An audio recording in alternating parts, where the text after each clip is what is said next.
Start the process of deciding who I was going to tell the rest of the country is the best possible candidate. Of course, I have my own personal opinion, but...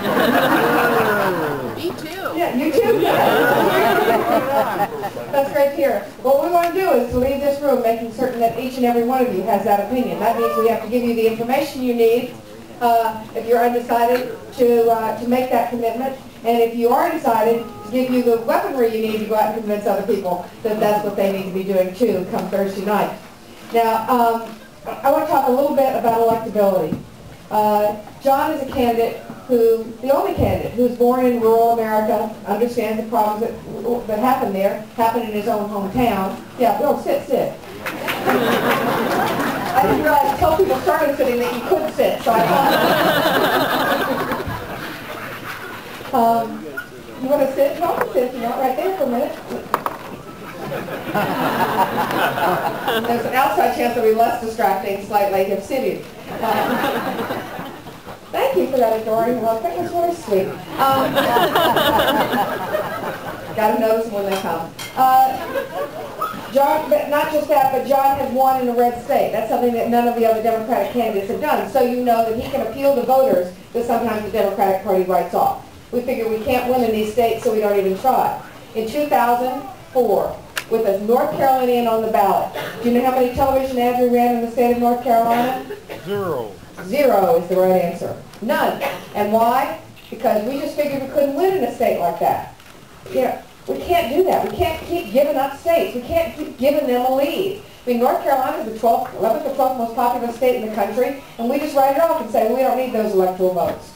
You know, the Patriots, they wanted an undefeated season. They felt pretty good against playing the Giants, who had lost 3 on their home field, but they didn't go into that game giving the Giants a 40-point lead.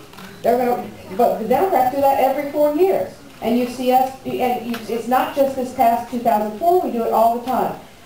In 2004, though, we had no ads in Tennessee. Al Gore lost Tennessee, even though he tried, so we certainly couldn't win it, so we had no ads in that state.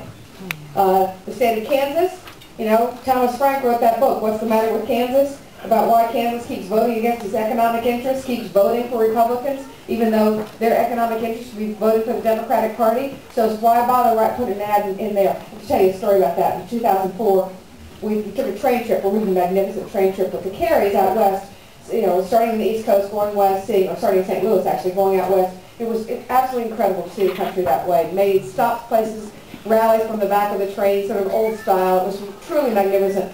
In the middle of the night, though, we were driving through Kansas.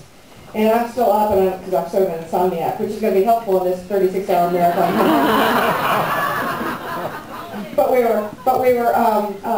we're driving through, and I was sitting up, and John's sitting in the chair in our room, and I look out the window, and we're driving through the station in Lawrence, Kansas. Town a lot like this town. And there are, alongside the tracks, on both sides, alongside the track, on both sides of the track, there are people yelling and screaming. But we're going 100 miles an hour.